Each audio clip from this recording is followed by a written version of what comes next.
கர்த்தர் உங்கள் மேலே அவருடைய பிரசன்னத்தால நிரப்ப அவர் வாஞ்சியோடு இருக்கிறார்.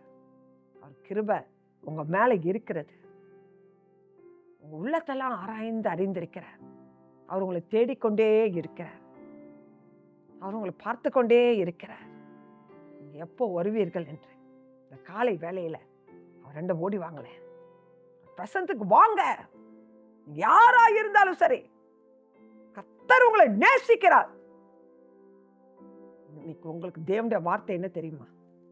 புலம்பல் 3வது அதிகாரம் 40வது வசனம். நாம் நம்முடைய வழிகளை சோதித்து ஆராய்ந்து கர்த்தரிடத்தில் திரும்ப கடவோம். ஆண்டவர் சொல்ற காரியம், உங்களுடைய தவறுகளை உணர்ந்து செல்ற பாதையெல்லாம் என்ன பாதையில போறீங்கன்னு உங்களுக்கே தெரியும். அதுல இருந்து மனம் திரும்பி வரும் பொழுது அவருடைய மகிமை உங்க மேல காணப்படும்.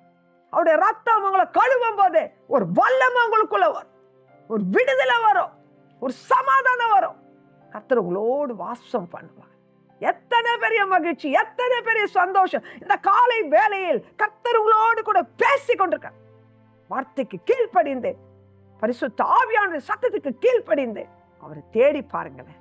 நிம்மதியை இழந்தவர்களாக ஓடிக்கொண்டிருக்கிறீங்க. கர்த்தர் உங்களை ஆசீர்வதிக்க விரும்புகிறார். கர்த்தருடைய கரம் இந்த நாளில் உங்களோடு கூட இருப்பதாக. பரிசுத்த பாதையில் வாழ உங்களை அர்ப்பணித்து ஓடுங்க. கர்த்தர் உங்களை ஆசீர்வதிப்பாராக. ஆமென்.